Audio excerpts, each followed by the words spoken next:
This is episode number 274 of the InnerFight podcast. Massive shout out to our show sponsor, Smith Street Paleo.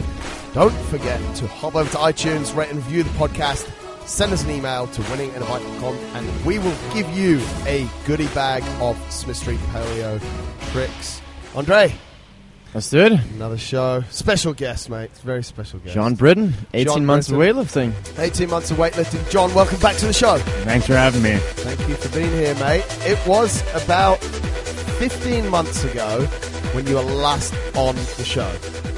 Time flies. Time absolutely flies. Mate, tell us what you've been doing, because I think your story was super interesting in that you stopped CrossFit.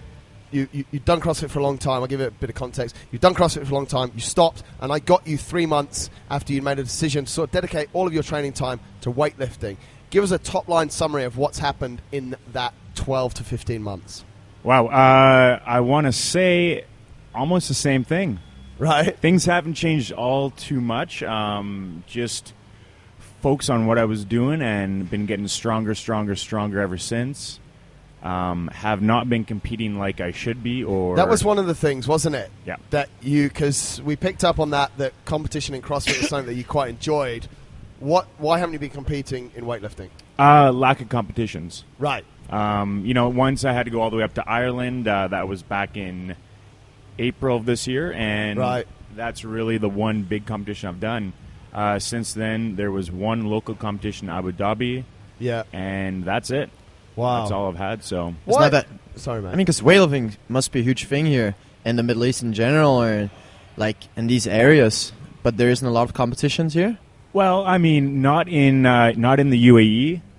No. But there are, if you want to go to Iran or some of these other countries, which I'm not 100% keen to travel to. So, mate, I want to jump into that. I'm a little bit about motivation. Without competition, what's the goal? What's the motivation? Right now, it's what I'm looking to is the Canadian Nationals for next year. Right. I want to hopefully go qualify for that and then come back and win that. So that's the with weightlifting, that's the main goal. But yeah, I mean, it does get kind of tough to stay motivated. Yeah. Without having any competitions coming up right away. So. Talk to us through how the competitions work. It's done on a weight category? Yeah, there are, I believe, 6 categories for men and 5 for women. Right. They just added another one for women, actually, recently. But, and it goes by body weight. So, they're not going to have a 57-kilogram man competing against a 122-kilogram man. I reckon I would struggle against a 57-kilogram man, and I'm a 93-kilogram man. Those guys are, they don't mess around, those little guys. So. Yeah, they're incredibly strong, aren't they? Yeah. Talking about that, which weight class are you in? I'm a 94. Okay. Right. Right now I'm probably 95 or 96. I was about to say, do you have to cut to make that weight class, or is it comfortable in 94? I would just maybe cut a couple things out of the diet, and I should get down there. So, mate, should we talk a little bit about diet? And you've obviously... I involuntarily see some images of you with a limited amount of clothing on. I think that's the most professional way to say that. I was just going to say I see pictures of you naked quite a lot, but mate, you're still obviously in incredibly good shape. You don't have much body fat at all. How have you managed your diet, and because CrossFit is such a different stimulus? Like, talk us around that subject a little bit. Actually, I mean, ever since I quit CrossFit, I think I've actually increased carbs that I take in. Right. And it's just, there's a lot of volume I do. Yeah. And lately it's been 6 days a week I've been training. And, I tend to stay fairly lean. I don't overeat for sure. I kind of keep things a little bit lower on the calorie side, but I don't know. It seems to work out. And also, from everything I understand, when you're doing so many sets of heavy squats and pulls and all that stuff, your testosterone gets amped up, and it just burns body fat. Yeah, right. So it's almost interesting. And actually, sorry, I'm going to add to that. Yeah.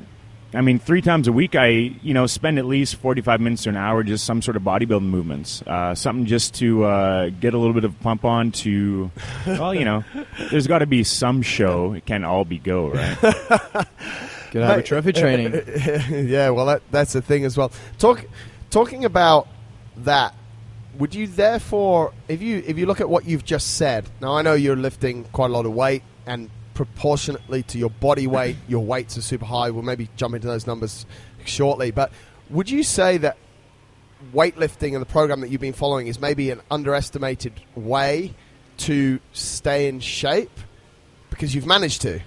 Absolutely. Because of the testosterone. Yeah, absolutely. People, they look at weightlifting and the fact that there's a lot of rest and it's only a couple quick lifts here and there, and they think of it as you're not going to burn a lot of fat, but I think it's the exact opposite. As long as you're doing that high output stuff, yes, it's going to crush your whole immune system and your whole central nervous system, all that stuff. And I think you see some very positive results from that stuff.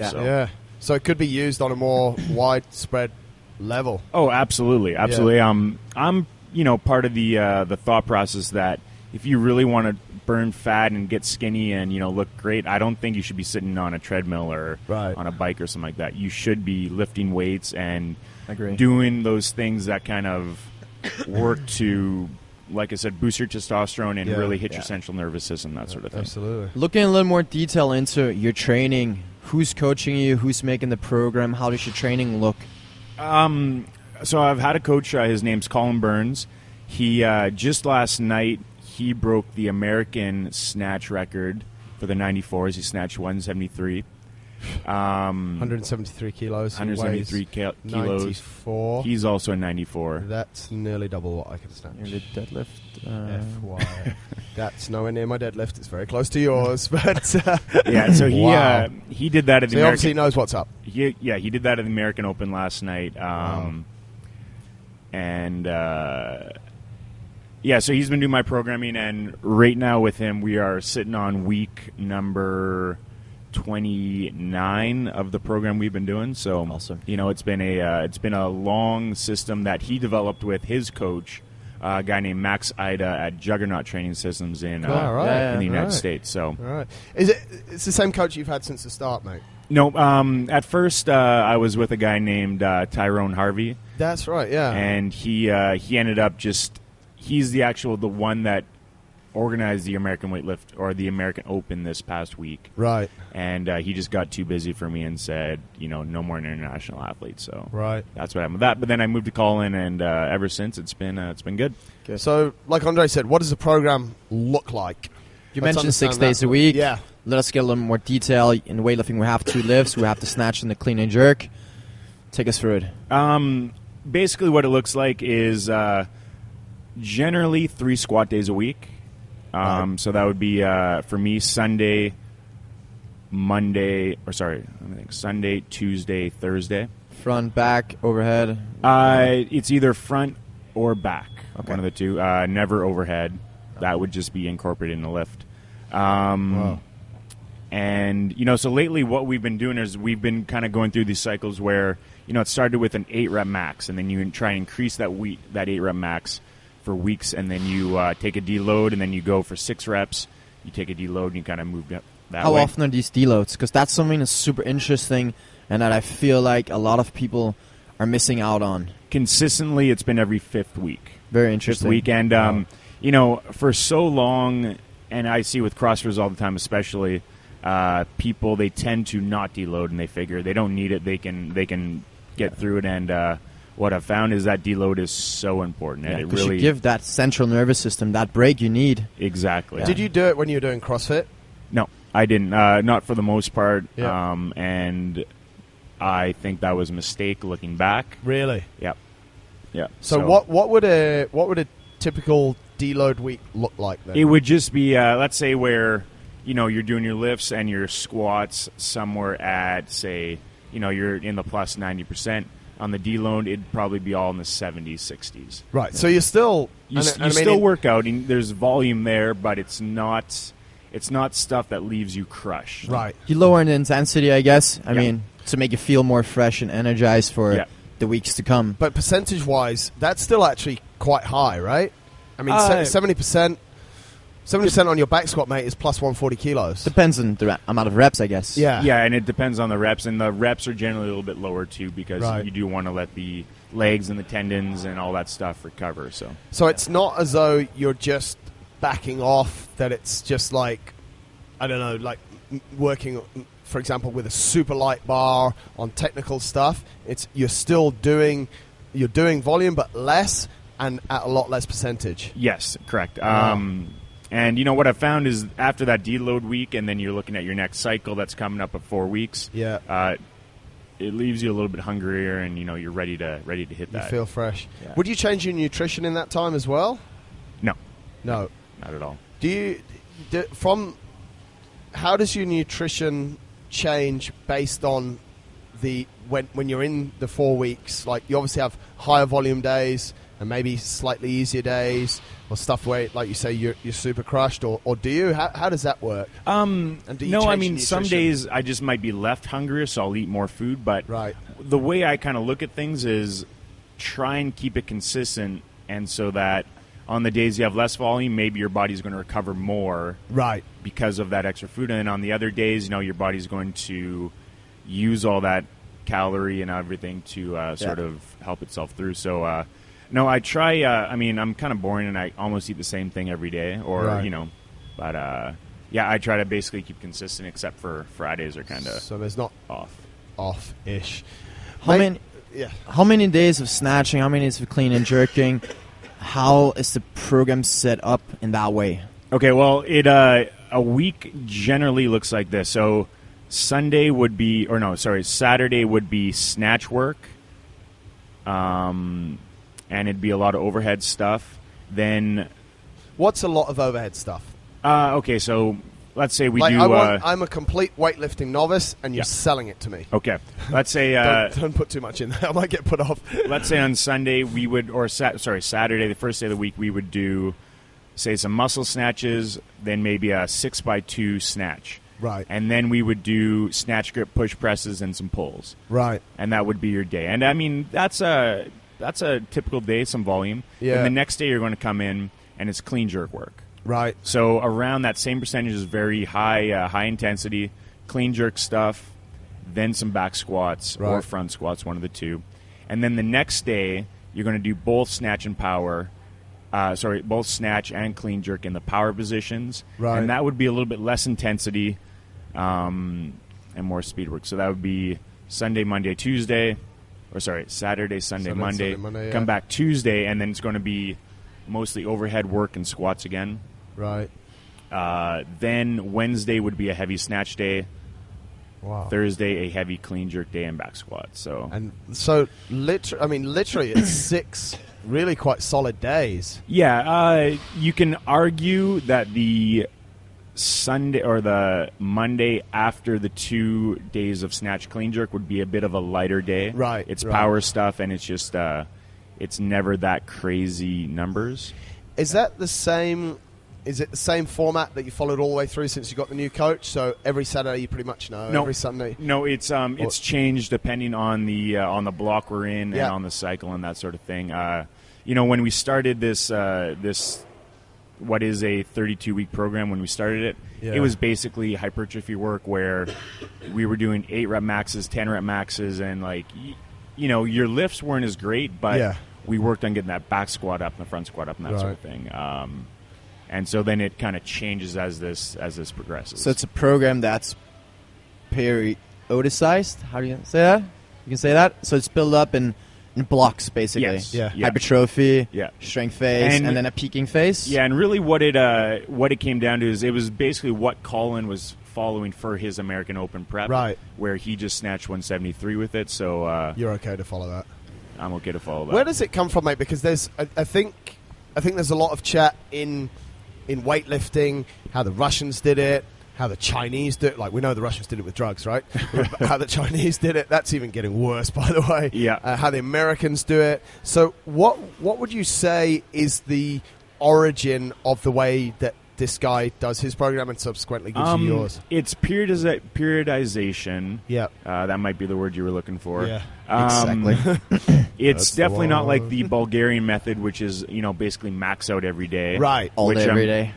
This is more of a Russian system, from what I understand. Without the drugs. Without the drugs. Yeah, good. But yeah, it was developed by Max Ida and my coach Colin, and so I I can't Mate, really.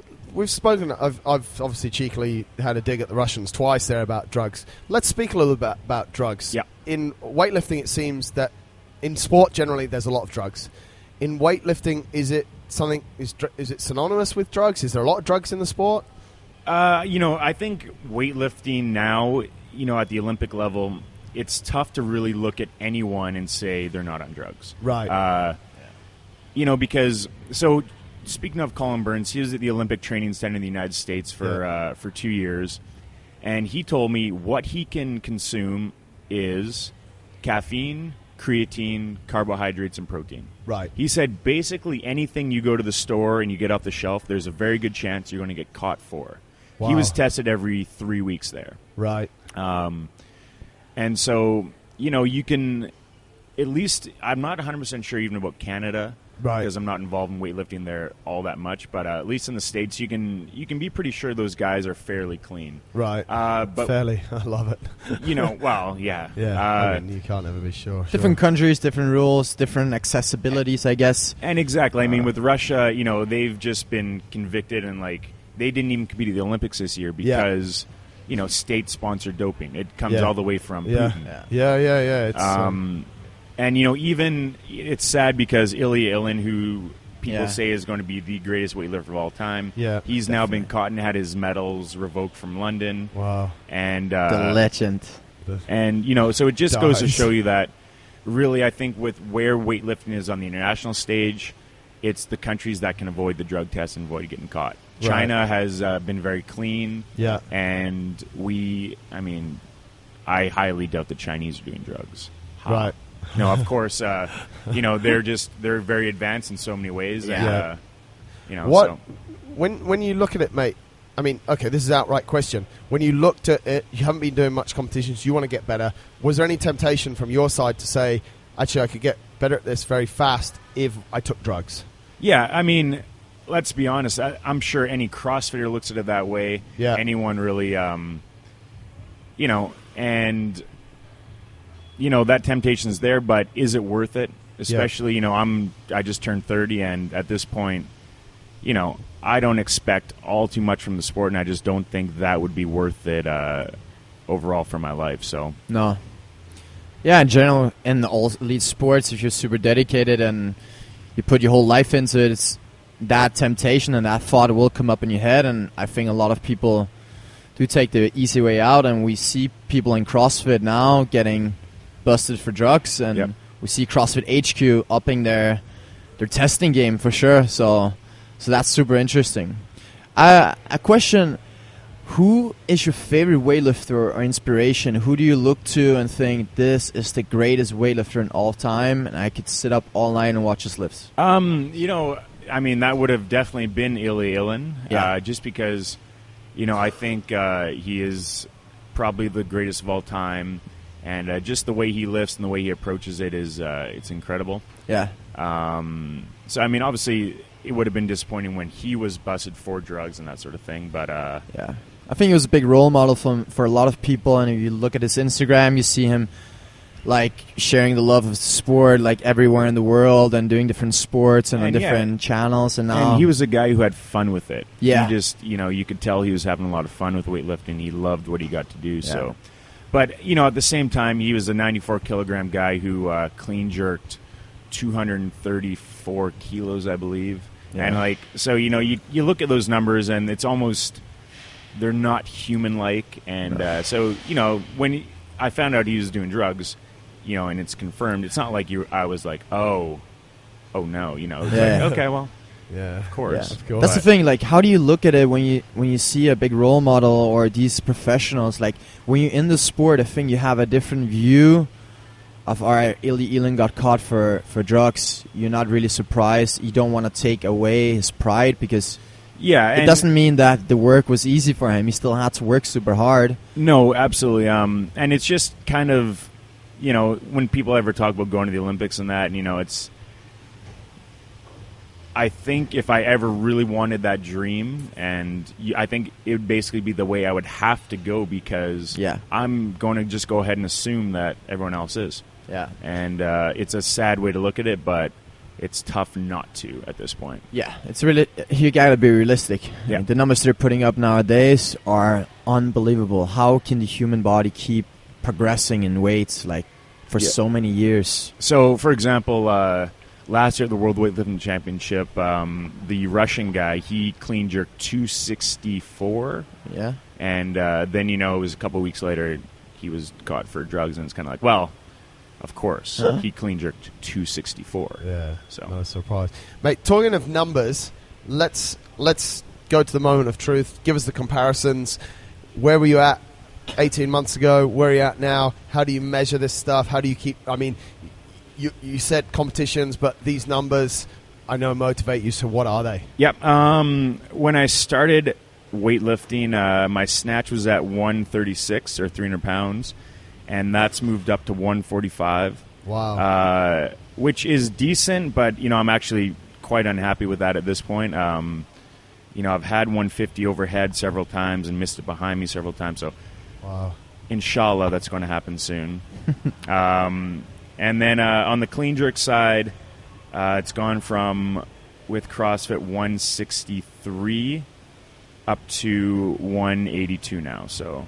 Impressive. Was 20 kilos there. That's it. I mean, both are incredibly impressive, mate. But what was where are the increases? Was there a big increase at the start, or is it gradual? Yeah. How does it go? So, I mean, for example, with the clean and the jerk, it took, 3 months when I started, and I basically gave up CrossFit, and I started squatting more, and my volume went up. I saw myself go from a 163 clean to a 170, right? Which was my big increase, and then ever since that, though, to go from 170 up to 173 took months. Right. And then, it's been little increases since then. So it's just as I've seen my squat go up, basically the clean jerks followed right along. So is that... Do you think that's underrated? Like, a lot of it is in the squat, but you only squat 3 times a week. So how are people going to make their... You had proportionally strong legs to what was going on, but you made them a lot stronger, and then the numbers shoot up. So what should people be... How does it come together? That's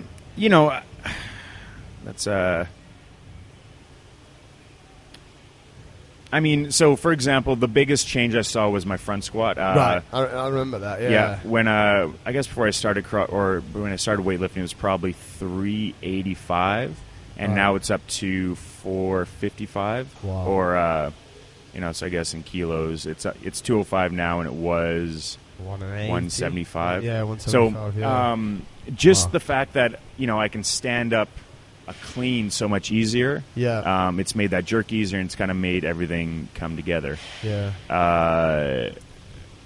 So I'm kind of... What is the question exactly? Like, you said that your numbers went up when your squat went up. Yeah, and so, right, that's just general... when I think of the squat, that's just general leg power. Yeah. And the ability to extend your hip with more force than ever. But is the jerk the easy part for you then? It was for a long time, and now I'm going to say it is when it's not followed by the clean. After the clean, it kind of gets a little bit tougher. So, yeah. It's interesting because essentially you're dealing with 2 or 3 different parts of the movement as well. Yeah. So it's when you look at the movement, what percentage of your work is done without the bar? Without the bar... Accessory. You said you do a little bit of bodybuilding, but do you do like a lot of accessory stuff? When we say people need to get stronger legs, we look at, for example, a lot of posterior chain work, a lot of glute activation and stuff without the bar. But I generally don't see you do much stuff that's just pure accessory work without the bar. Really, with Colin, there's not a lot that isn't. GHC sit-ups I do. But really, like when it comes to hamstring, posterior chain work, it's all with the barbell with Romanian deadlifts and, pulls and that sort of thing.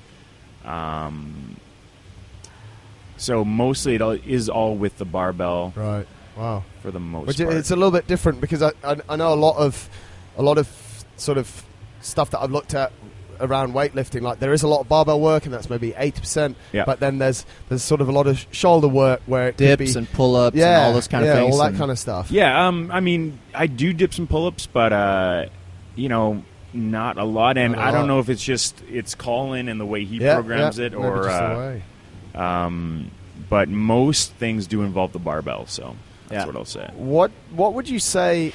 We've spoken a lot about all the good stuff that's come from it, and those numbers are, mate. Are you happy with the progress? Like when you look back now, a year you've put that much on those movements. Yes and no. When I look back and I think, okay, it's a 400-pound clean jerk. I have to be very happy with that. Yeah, it's tough not to be. Yeah. And I also look in the numbers. Hopefully, can win me the Canadian Nationals this year. Right. So I can't be upset. At the same time, there's been times this past fall where I've taken time off and I haven't trained consistently like I want to. So, yes and no. Right. Talking about that word consistency, I know in weightlifting that, and in life in general, that is probably one of the most important things. Yeah. And in weightlifting, knowing what is your bottom numbers when you enter a competition, what do you know you can hit?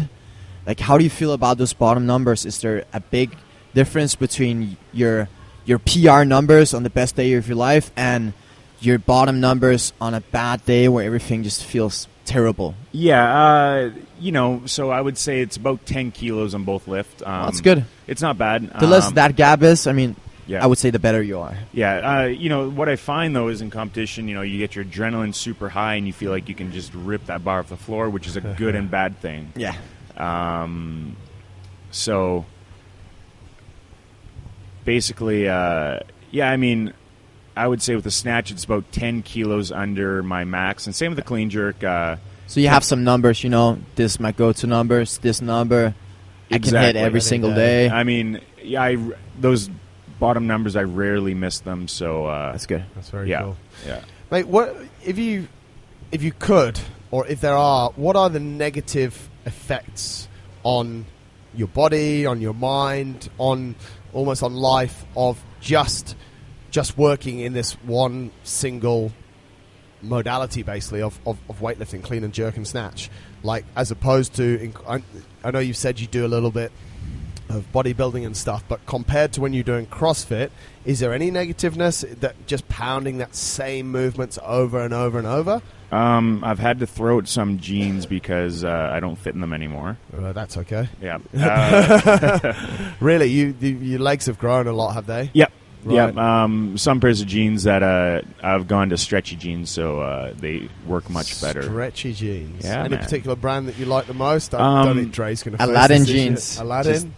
Well, yeah. There's a brand called Fran Denim, which I got a pair of, and they're very good. Right. And I'm trying to think about the ones I was wearing the other day, but anyways, they work out well. Right. No, I mean, what I've found is I do have less fitness. Right. If I do have to do a CrossFit workout or even like a longer run or longer effort of anything, I start breathing heavier, faster, quicker. Right. Does that worry you? No, because it's not like what I found is I was in the States in October, and I ended up doing a couple CrossFit classes where I just jumped in a regular CrossFit class, and admittedly, I beat all of them. I mean, it's just regular people. I'm still quite fit. That's hard to admit. I'm still quite fit. Yeah. But then at the same time, when I work out with competitive CrossFitters, I get my ass kicked. Yeah, right. So, it's not like I'm completely out of shape, but no, I don't expect to do weightlifting only for the rest of my life. I will get back into CrossFit and, stuff where I'm breathing heavier, harder for longer, just because I think it is very healthy for a person, and you should do that a couple times a week. So, yeah. Another thing. So your coach lives in the States. He programs for you online. Don't you sometimes miss to have some hands-on coaching or somebody who's there and physically? I mean, as every athlete, to have somebody there who can help you and directly put hands-on coaching, that is absolutely. And the only thing I'll say is with weightlifting, for the most part, I started doing it seriously when I lived in Manila in the Philippines. And there, I mean, I found something called the Outlaw Way, which I'm sure you've heard of. Yeah, Outlaw. And that's, you know, it's a CrossFit program focused on weightlifting, and that's where I learned, you know, how to weightlift. And I never had a coach to really teach me all those things. And so I've never actually had a physical coach for my entire life. The closest would be Taylor Rank, one of my best friends. I mean, we would watch each other and we just, you know, help each other out. But I've never had one, so I can't say I miss it. But you're absolutely right. I would love to have someone there to say, hey, stop doing that and do this, and, you know. Yeah. Hey, mate, if you get your checkbook out, we can agree terms. And, you know, one of the toughest things about that is when you're looking for a coach, you know, because I know there are some pretty decent guys around, but you want to find someone who has a resume to back it up. Yeah. It's tough to listen to someone who, you know, they're like, well, you should do this and do this, and you go, well, what do you snatch? Yeah, you got to trust them. You got to trust them, and, you know, I've been lucky. There's two guys in town who, there's Dennis Katana over at Fit Republic. He he went to the Commonwealth Games, and then there's Abdul Rahman, who I don't know where he trains, but he went to the Olympics in 2008. So very cool. When those guys are around, you know, they give me tips and that sort of thing. But yeah, I never really had a coach ever, so it'd be really nice to have, but I get that. Luckily, this little piece of advice can help a little bit. Exactly. Film some stuff, look at some YouTube. Film stuff, and, you know, I will send it to Colin, and he'll kind of tell me what I'm doing. I think a big part is also just fucking head over to YouTube. Yeah. Just watch weightlifting. I think you learn by just watching and seeing how they do and understand how they move. Yeah. So you can use that for your own. Obviously, it's a little bit harder than if you have a coach that can just say, do this and this and this. Yeah, I think that's... Mate, talking of coaching, you are still a coach. It's what you do as a job. We spoke before about your transition from John Boy CrossFit to John Boy Weightlifting on your Instagram handle. Yes. How have things changed, or has there been any change in your ability to coach CrossFit, in your in respect from your clients? Because you know what we're saying there is that you want to be trained by someone who can do it.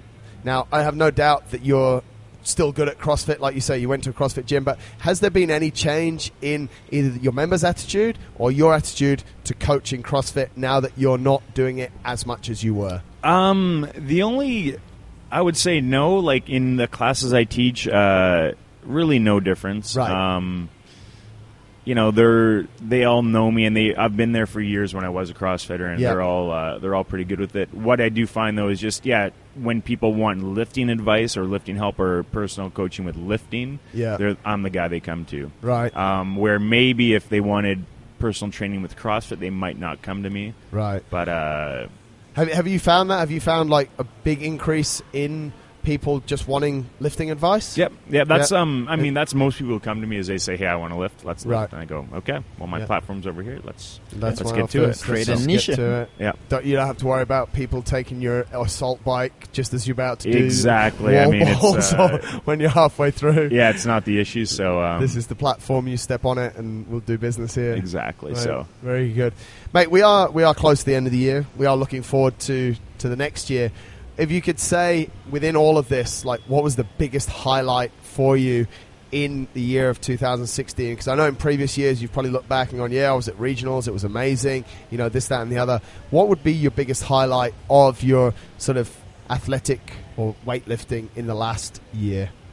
You know, it's been a fairly quiet year competition-wise. I did get to go up to Ireland. My father met me over there from Canada, and you know, I competed there, so that was fun. Yeah. It didn't go the way I wanted to whatsoever, but I guess that would really be it, and just,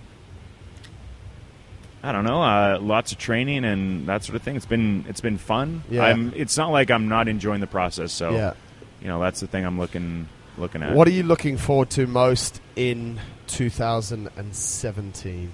Like I mentioned, 2017. It's going to be an interesting year for me, I think, but definitely going towards Canadian Nationals, qualifying, and then hopefully going to compete at the national level. And you know, after that, I don't know where I'm going to go with this sport. So that's the plan at the moment, and I'm not looking too much past there. Yeah, good. Yeah, just staying a little bit open-minded, and awesome. Absolutely. So, a final message for the listeners to kick off our new feature for 2017. If you could share the best piece of advice you know to be true about life, what would it be? Oh, wow. Yeah. we should maybe brief people about this. You should tell people a little bit ahead of time. But sometimes on the spot is good, and so that's what we've sort of thought about, whether we should send it or whether we should just hit them like you just got hit and just get that reaction. Oh, wow. What is it? Best piece of advice that you know true about life that you want to share with people. I'm going to say show up on time. Yeah, right. Show up on time, and really, when I say that, I just mean show up. Be there. Be there, you know. Be there, be present in the moment. Yeah. That's all that I'm trying to take away from 2016 is, you know, for all those moments that I'm trying to think about how I was present in them and I enjoyed them and not look back on so many of them as negatives, if that even makes sense. Yeah, absolutely. And so, you know, going forward, I think if you can always be present each moment, enjoy it for what it is, and, you know, just be there at the right time. Mate, awesome. That's a really nice way to wrap up. We might, it was 15 months since the first time we had you on the show. It's good to have you again, mate, and maybe towards 15 months. Yeah, maybe see you in 15 months. And we wish you, obviously, mate, from all of us here, the very best of luck to go to the Canadian Nationals, and hopefully 2017 we see you performing well on the stage rather than just when you come and lift with us. But it's always a pleasure to have you around, and thanks for your time. Thanks for having me. I appreciate it. Thank you, guys. Cheers.